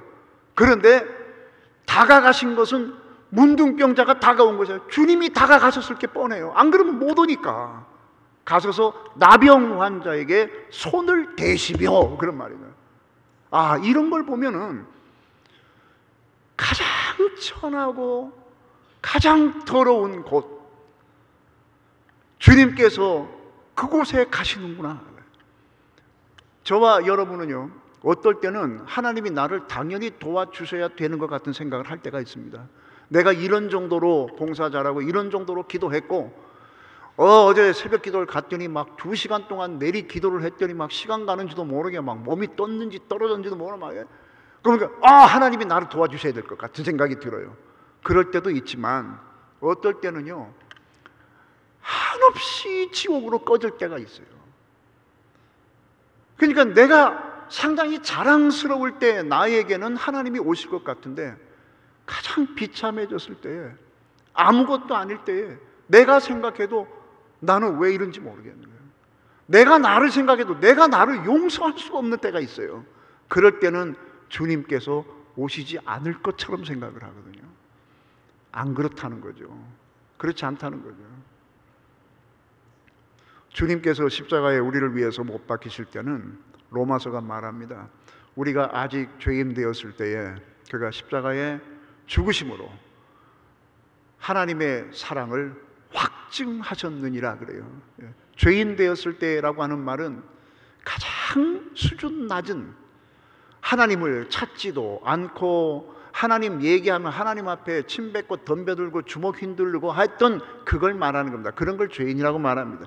아직 우리가 죄인 되었을 때 뭐 좀 하나님 좀 알고 하나님 나 좀 도와주세요 이럴 때가 아니라 그 훨씬 전 단계에서 주님께서 나를 위하여 십자가에 못 박혀 죽으셨다는 거예요. 지금 우리는 주님 찾습니다. 좀 나쁜 놈이긴 하고 나쁜기는 하지만 그러나 우린 주님을 찾습니다. 주님 없으면 못 살 것 같은 생각이 듭니다. 내가 기도는 안 하지만 그래도 늘 기도해야 된다는 생각은 갖고 있잖아요. 그죠? 대답 안 하는 것 보소. 네.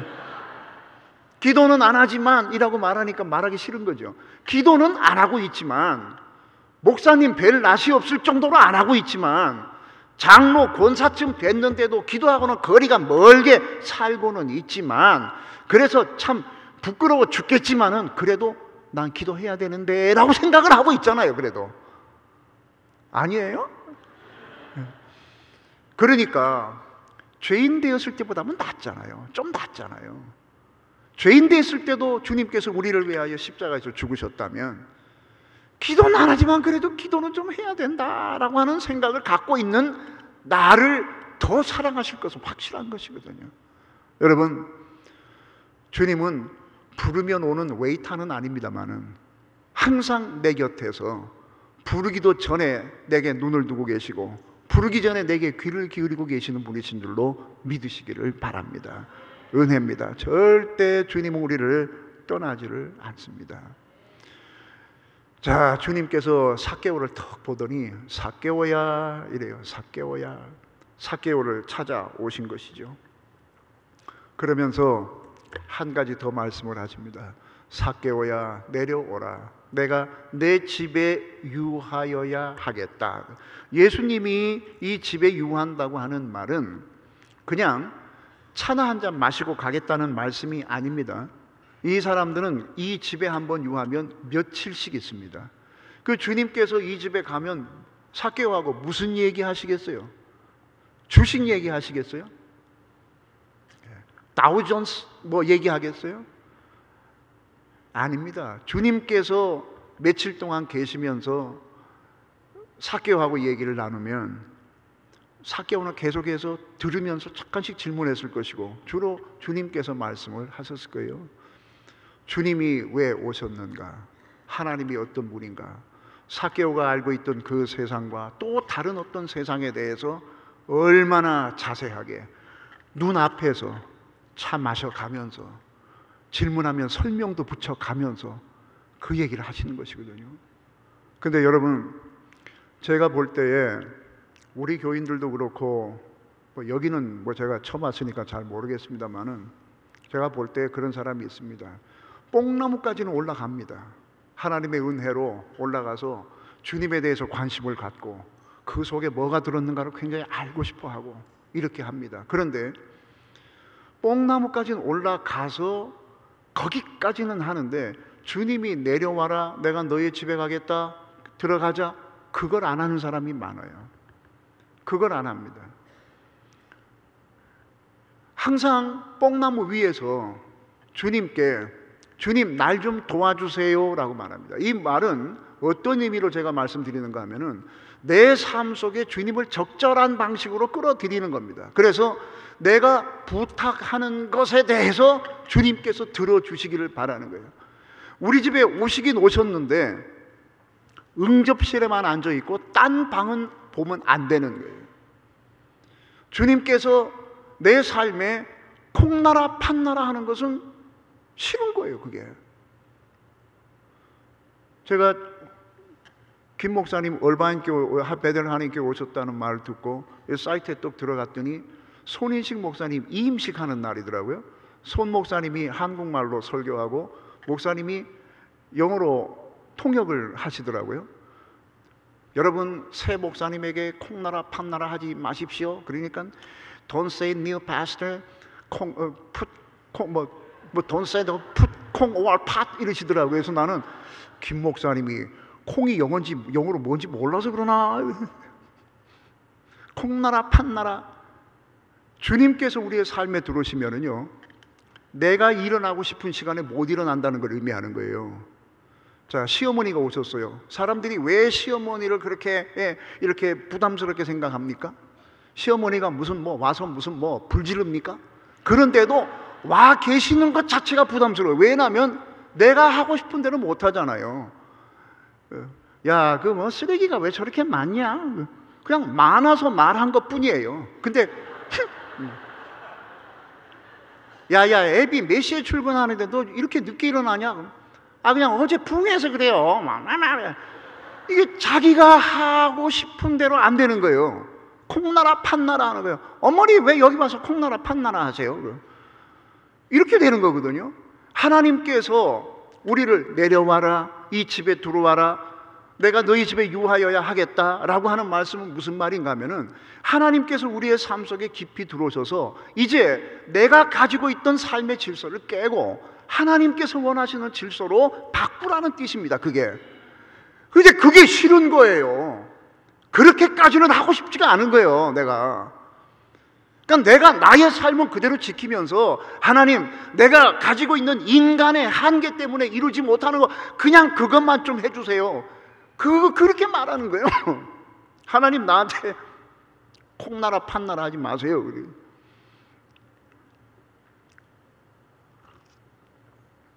그런 사람이 얼마나 많은지 몰라. 그렇게 하면 자기가 불행해질 걸로 생각을 하는가 봐요. 아니에요. 그렇게 해야 첫째로 내 눈에 이 세상의 원리, 약육강식, 적자 생존, 우승 열패 이런 원리가 아니라 하나님의 원리가 이 세상에 꽉 차 있다는 것을 알게 돼요. 그래야 이런 것들을 벗어내는 거예요. 그래야 그걸 벗어내요. 여러분, 새로운 것이 주어지기 전에는 옛날 것을 놓지를 못하는 법입니다. 사람들이 그래요. 마음을 내려놓고 새 것이 들어와야 옛 것을 놓는 것이지 아무것도 안 들어오는데 지가 지 걸 내려놔요. 그런 법은 없어요. 있지도 않아요. 그런 거 말로 괜히 그러는 거예요. 그거 안 그래요. 미국 소매치기하고 프랑스 소매치기하고 서로 명성을 들었어요. 프랑스 소매치기는 여자고 미국 소매치기는 남자예요. 비행기를 탔는데 옆에 떡 앉게 됐어요. 이게 척 보니까 벌써 감이 와. 이게 우리 업종이네. 이게 또 우리 업종이네. 이게 딱 했어요. 그래서 진짜인가 알아보기 위해서 서로가 슬쩍했어요. 슬쩍했어. 남자는 여자 목걸이를 하나 했고 여자는 남자 지갑을 싹 뺐어요. 그 좀 있다가 시간 다음에 틱틱 치면서 이거 누구 깨게 그러니까 이 프랑스 여자 소매치기가 지갑을 딱 보면서 이거 누구 꺼게 이랬어요. 그러니까 이 둘이 이제 이렇게 말해요. 야, 우리가 하나가 되면 이 세계의 모든 돈은 다 내 거다. 우리 거다. 결혼하자. 이래서 결혼을 했어요. 이 여자가 이제 애를 낳았는데 애가 나오면서 주먹을 꽉 쥐고 나오는 거예요. 이거를 어떻게 좀 닦으려고 해야 돼. 안 펴요. 그래서 이제 물어보는 거예요.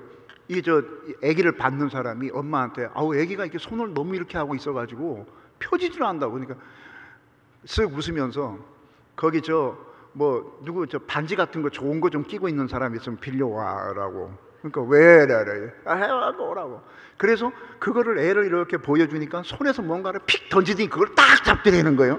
손에서 뭔가를 팍 던지는 걸 봤더니 애기 받는 사람 반지를 싹 빼갖고 나왔더라는 거예요. 과연 이게 뭔가 뭔가 더 좋은 것이 주어지기 전에는 못 놓습니다. 저도 그렇고 여러분도 그렇고요. 내 말이 맞아요, 그거요.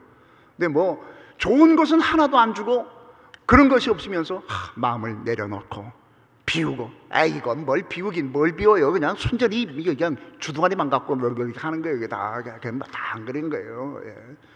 주님께서 오셔서 우리에게 새 거를 보여주세요. 주님이 말씀하시기 전엔 모르는 거예요. 이런 거 누가 가르쳐줘요? 어디 가서 이걸 배워? 어디 가서요? 하나님만 아시는 건데 그게. 그 주님이 오셔서 우리 집에 오셔서 내가 좀 삶이 불편하긴 하지만 그러나 주님께 모든 것을 맞추면서 주님을 바라보고 있으면 주님이 이제 설명하시기 시작할 거예요. 이렇게. 그렇지 않으면은 사람들이 주님 앞에 전화 걸어갖고 지가 묻고 싶은 것만 묻고 듣고 싶은 것만 들을 거 아니겠어요? 이래 놓으면은 아무것도 몰라요. 주님하고 이렇게 뽕나무에서 내려가서 주님의 말씀을 듣는 겁니다. 주님의 말씀을 들으면 주님이 무슨 말씀을 하시겠나? 괜히 쓸데없는 뭐 축구 얘기 하시겠나? 아이고 안 그래요. 뭐 세월호 얘기 그런 건 나중에 하는 거예요. 하나님의 나라 그것이 어떻게 오고 우리가 그 속에서 어떻게 하고. 삭개오야, 너는 약육강식이 세상의 원리인 줄 알지? 그 위에 하나님의 나라가 임하였느니라. 그것만 갖고 되는 것이 아니니라. 사람은 떡만 가지고 사는 줄 알지 그것이 다인 줄 알지 하나님의 나라는 하나님의 말씀으로 사는 것이니라. 새로운 원리가 그 속에 보이는 거예요. 그리고 하나님의 말할 수 없는 위로, 구원이 무엇인지, 죽음 이후 누가 그걸 알아요? 죽음 이후는 아직도 시커멓죠. 뭔가 확 시커먼 도로 푹 빨려 들어갈 것 같은, 죽고 난 다음에 뭐가 어떻게 될지 모르니까 두려운 거죠. 죽고 난 이후에 무엇이 있는지, 그것을 주님께서 어떻게 설명을 하시는지, 어떻게 증명을 하시는지, 이런 얘기를 딱 듣게 되면 어떻게 될까요? 지금까지 마음속에 헛된 것들이 꽉 차서 나를 짓누르던 사슬로부터 다 풀리게 될 겁니다. 그러니까 삭개오가 이렇게 말을 하는 겁니다. 7절과 8절은 아마도 시간적인 차이가 있을 겁니다. 사람들이 주님이 거의 뭐 죄인 집에 들어가네 그러고, 8절에는 삭개오가 서서 주님 앞에 이렇게 말을 했다는 거예요. 그냥 주님 만나자마자 주님이 집에 들어가시기도 전에 삭개오가 그렇게 말한 것이 아니라 주님과 더불어서 어떤 얘기가 오고 간 다음에 삭개오가 서서, 그래요. 앉아서 말을 했을 텐데 서서 그래요. 이것은 특별한 어떤 선언을 하기 위한 자세입니다. 그러면서 뭐라고 말하는가 하면은 저의 재산 반을 가난한 사람들에게 주겠습니다. 이 말은 100만 불 가지고 있으면 50만 불 나눠주겠다는 말이 아닙니다. 헤롯 임금이 헤로디아가 춤추는 걸 보고 정신이 나갔어요. 어메 저렇게 이쁜 것이 있어. 그러면서 너무너무 이뻐가지고, 야 내가 너 뭐 해줄까? 그러니까 뭐 어쩌고 저쩌고, 뭐 헤롯 오빠 뭐 좀 해줘, 뭐 어쩌고, 나라의 절반이라도 주겠노라 그랬어요. 에스더에게 왕이 에스더를 사랑한 나머지 에스더를 보면서 나라의 절반이라도 주겠노라 그래요. 절반이라고 하는 말은 정확하게 수학적인 의미에서의 반을 말하는 것이 아니라 내가 가지고 있는 것 통째로 다 주고 싶다는 그러한 수사학적 표현이에요. 내가 가지고 있는 거 다 그냥 주겠습니다. 그리고 토색한 것이 있으면 4배를 갚겠습니다. 이 토색은 어떤 걸 말하는가 하면은 고의적으로 세금을 이렇게 물려놓고요, 세금을 안 내면 기한을 지났든가 뭐 이렇게 해서 그걸 안 내게 되면은 거기에 벌금이 붙어요. 4배가 붙어요. 그러면은 군인들하고 가서 징수를 하는 것이거든요. 근데 요거를 고의적으로 그렇게 하게 만들어 가지고 이렇게 빼먹는 방법이 있다는 거죠. 요런 짓을 했으면 4배를 갚겠나이다. 뭐 상당히 그렇게 했을 가능성이 있겠죠. 이렇게 해서 다 주면 삭개오는 남는 게 없어요. 돈 때문에 그렇게 비난받고 조롱받고 하면서도 이를 악물고 참아야 하느니라. 조롱 좀 받으면 좀 어때? 에이 뭐 좀 어때 하면서 돈 해가지고 이루어 놓은 건데 이것을 그렇게 톡 던져버리네요. 무엇이 이렇게 만들었을까요? 무엇이? 삭개오가 생각할 때 그것과는 비교도 안 되는 어떤 것이 주님께로부터 온 거예요. 뽕나무 위에서는 못 보는 겁니다. 그거 주님 나 요거 좀 도와주세요. 끝나면 또 언제 그랬냐는 듯이 했다가 문득 생각이 나면 1년에 한 2번쯤 와갖고 주여 이렇게 해가지고는 안 되는 겁니다.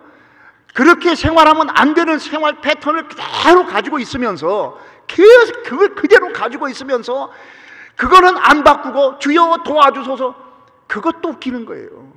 뽕나무 위에서는 그거밖에 안 해요. 여러분 홍도야 울지 말라는 노래 아시죠? 사랑을 팔고 사는 꽃바람 속에 너 혼자 지키려는 순종의 등불, 홍도야 울지 마라 오빠가 있다. 이 노래가 다 틀려먹었어요. 뭐가 틀렸냐? 오빠는 믿음의 대상이 아니에요. 하나님만 믿음의 대상이지. 그리고 또 하나 틀렸어요. 사랑을 팔고 사는 꽃바람 속에 순종을 그렇게 지키려면 그건 안 하면 되잖아요. 안 하면 되잖아. 왜 딴 거 하면 되잖아요. 근데 왜 그 사랑을 팔고 사는데 있으면서 순종을 지키려고 애를 쓰냐고. 그 뭔 짓이야 그거는. 네. 그러니까 사랑을 팔고 사는 꽃바람 속에 살면서 주여 내 순종을 지켜주옵소서, 내 결심을, 이게 웃기는 거라는 거예요. 그게 말 같지도 않은 얘기예요. 정말로 그렇게 순종이 그렇게 중요한 거면 안 가면 되잖아. 딴 거 하면 되잖아요. 뭐 여성의 취업 폭이 좁아서 아이 그냥 가정부라도 하면 되잖아요. 그 뭐 아유 나는 그래도 서울에 어떤 대학을 나왔는데 내가 어떻게 그걸 해? 그럼 그거 나온 사람이 사랑을 팔고 사는 거나 해도 되는 거예요? 말이 안 되는 거예요. 이렇게 하면서 계속 주여 도와줘. 이게 다 뽕나무 위에 있는 거예요. 뽕나무에서 내려가서 주님하고 같이 앉아서 주님이 콩 나라 그러면 콩 넣고, 팥 나라 그럼 팥 넣고, 일어나라 그럼 몇 시까지 자야 되는데 일어나 그러면 일어나고, 자 일찍 자 그럼 일찍 자고, 텔레비 그만 봐 그럼 텔레비 그만 보고, 성경 공부해 그럼 성경, 이래야 되는 거예요. 그렇게 해야 주님께로부터 비로소 이 진리가 통하는 거예요. 그래서 평생 그 욕을 먹으면서 그렇게 해서 모은 돈이 그냥 다 어디로? 엄청난 변화가 있었다는 얘기죠. 여러분들에게도 이러한 변화가 있기를 주의 이름으로 축원합니다. 요한복음 15장 7절에 보면 이런 말이 있습니다. 너희가 내 안에 거하고 내 말이 너희 안에 거하면 무엇이든지 구하라 그리하면 이루리라. 이 사람들은 그 앞에 건 띄고요, 무엇이든지 구하라 그러하면 이루리라, 그것만 기억해요. 무엇이든지 구하라 그러면 이루리라. 그 앞에 뭐가 있어요? 네가 내 안에 거하고 내 말이 너희 안에 거하면 이라고 말했어요. 이건 뭘 말합니까? 삭개오야 내가 네 집에 유하여야 하겠다, 이리 좀 들어오너라. 그래서 삭개오하고 이야기하는 걸 말하는 거예요. 교제하는 거예요. 주님께서 그 집에 들어가시면 가심과 동시에 그 집 주인은 누가 되느냐? 삭개오가 아니라 예수님이 되는 겁니다. 저 어릴 때 우리 집에 손님들이 많이 왔어요. 손님들만 오면 우리는 우리 집인데도 말이죠, 구석방에 다다미로 된 방에 들어가가지고 거기 가서 있어야 돼요. 뛰어다니면은 손님들 저거 한다고. 손님들 갈 때까지 그 다다미 방에서 들어가가지고 온 형제가 그 속에 다 들어가서 그 안에서 킥킥대고 싸우고, 갑자기 또 목이 말라. 그래서 나가는 거예요. 그럼 내 동생이 따라 나와. 너 어디 가고? 형 어디 가는데? 물 먹으러 가. 나도 목말라. 그래. 목도 안 마른 게 따라온다고 막 들어가. 그러면 또 울고 문 팍 닫고 하면 어머니가 손님들하고 있다가 나와가지고 문 탁 열고 손님 가거든 보자. 그럼 손님 가시면 이제 혼나는 날이에요. 그건 또 기분 나쁜 손님 온 날은 되게 맞고, 기분 좋은 손님 온 날은 그냥 넘어가요 또. 그러니까 우리 집인데 손님이 오면은 손님이 왕인 거예요. 그때는 우리는 구석방에 가서 가만히 있어야 돼. 그냥 나가지도 못하고 뭐 그냥 거의 뭐 이렇게 히히도 그 웃음소리만 좀 커도 엄마가 문 탁 열고 손님 가시거든. 삭개오 집에 예수님이 들어오시면 그 집은 예수님 집이에요. 예수님이 여러분께 오시면 여러분은 더 이상 여러분의 주인은 여러분이 아니라 주님이십니다. 이렇게 하면 엄청난 역사가 일어나기 시작합니다. 상상도 못했던 일들이 벌어집니다. 신비스러운 일들이 벌어진다는 것이 아니라 머릿속에 하나님의 나라에 대한 깨달으며 이거구나, 이거구나, 이거구나. 머릿속에서 전등이 탁탁탁탁탁탁탁. 아이고, 목사님이 떡 여기 서가지고 할렐루야 그러기만 해도 마음속에서 막 은혜에 대한 반응이 막 콸콸콸콸. 주여, 그럼 막 눈물이 막 쏟아지기 시작해요. 옛날에 최권능 목사님이라고 하는 분이 계셨답니다. 일제시대 때. 최봉석인데 별명이 권능이에요. 하도 권능이 많아가지고 최권능 목사라고요. 일본 형사가 잡아가지고 고문을 했답니다. 딱 때리니까 최권능 목사님이 맞으면서 예수 딱 또 때리니까 천당 그랬대요. 그러니까 일본 형사가 최근능 목사노, 당신은 왜 때리면 아야 해야 해야지 왜 예수노 천당이도 하모니까? 그렇게 물었대요. 그랬더니 그 최근동 목사님이 하는 말이, 나는 여기까지 예수 천당이 꽉 차가지고 건드리면 예수 천당이 나오는 사람이야 그랬대요. 감사와 은혜가 요 모가지까지 깔짝깔짝 차면은요, 건드리면은 감사가 나와요. 건드리면 은혜가 나와요. 건드리면 감격이 받아요. 차를 몰고 가다가 하나님의 은혜로 이렇게 가다가 마치 은혜지 눈물이 막 앞을 가려가고 운전을 못하는 거예요. 그래서 옆에 차 세워야 돼. 거기서 주여 다 하고 다 하고 그 다음에 정리하고 그 다음에 또 출발.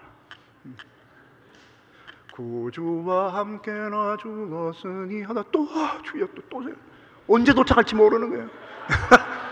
이런 은혜가 있어야 돼요. 여러분 설거지하다가 설거지하면서 뭐 은혜 아니면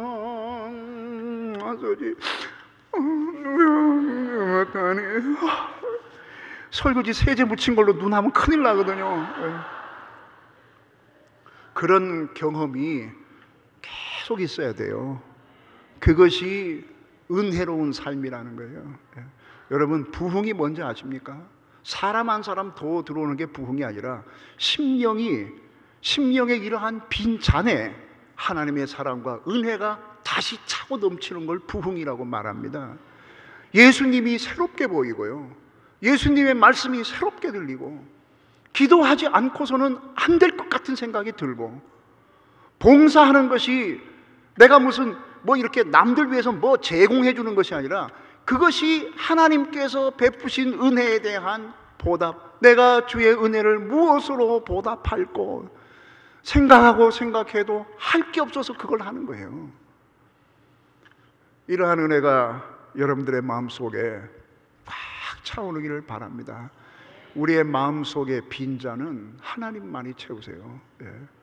삭개오에게 하신 것처럼 오늘도 우리들에게 하시고 삭개오에게 요구하신 것처럼 그렇게 하십니다. 삭개오가 뽕나무에 올라간 것도 은혜예요. 그걸 어떻게 알아? 딴 사람은 모르는데 이 사람은 왜 그래요? 그것도 은혜예요. 주님께서 부르시는 것도 은혜예요. 다른 집 안 가고 내 집에 오시는 것도 은혜예요. 그리고 내게 약육강식의 원리만 있는 것이 아니니라, 적자 생존의 원리만 있는 것이 아니니라, 반드시 웃음 열패가 되는 것이 아니니라, 그렇게 해서 성공하고 존귀해지는 것이 아니라 주님의 말씀에 의자, 주님께 순종하는 자, 주님 앞에 충성하는 자가, 말씀으로 사는 자가 존귀해진 것이라고 하는 원리를 가르치시고, 그것이 이제 내게 익숙해지게 되는 거예요. 그래서 비겁하게 적응하는 것보다는 하나님 앞에 순종하는 쪽을 택하는 겁니다.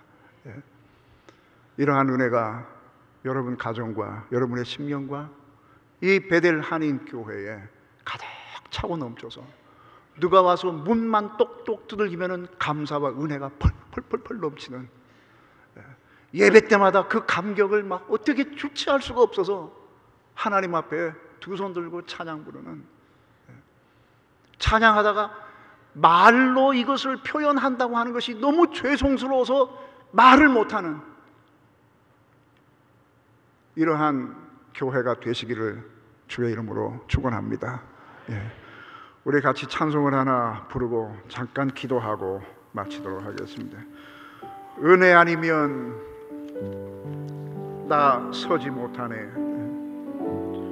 이게 너무 좋아요. 은혜 아니면 뭐 부를 때마다 너무 좋아요.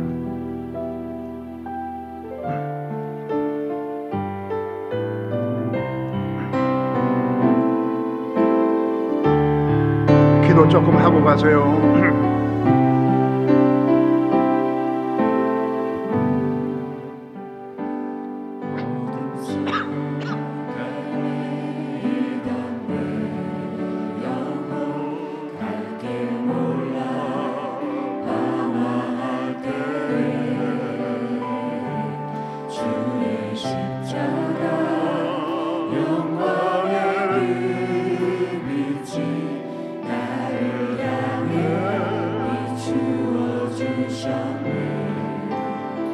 주홍빛보다 붉은 내 주에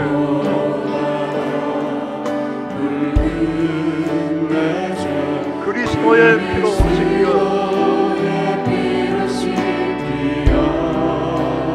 완전한 사랑 주님의 은혜로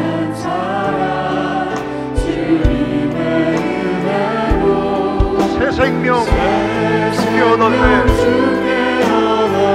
은혜 아니면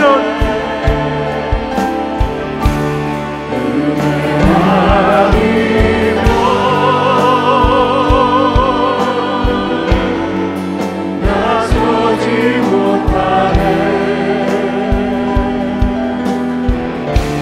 십자가의 사랑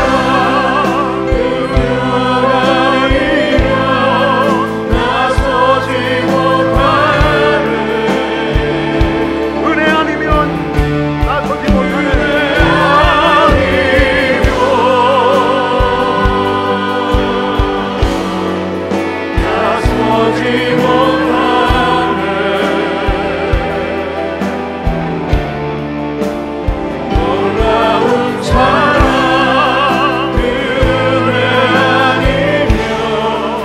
나서지 못하네. 은혜 아니면 나서지 못하네.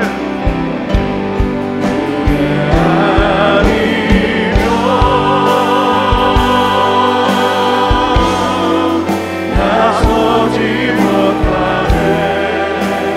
주님 우리의 마음속에 영혼의 빈잔을 은혜와 사랑으로 채워주시옵소서. 우리 모두에게 이와 같은 은혜를 허락해 주시옵소서.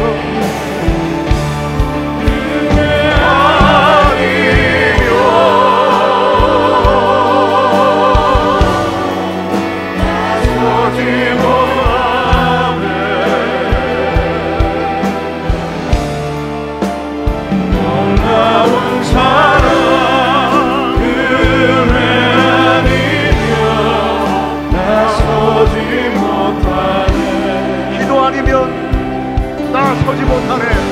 좀 더 큰 소리로 부르겠습니다.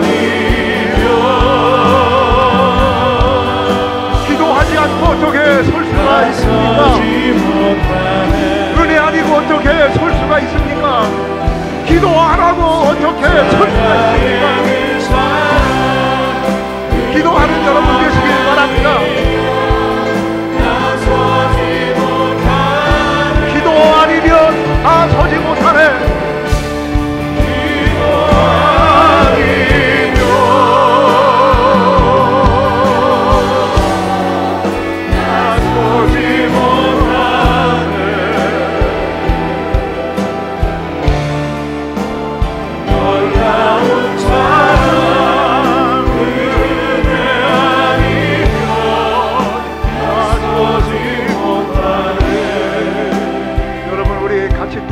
기도하겠습니다.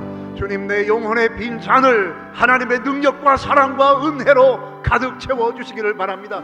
그냥 내 생각에 온통 하나님에 대한 감사와 은혜만 남게 하옵소서. 남은 생에 주만 위에 살게 하옵소서. 우리 다같이 주여 한번 크게 부르고 기도하겠습니다.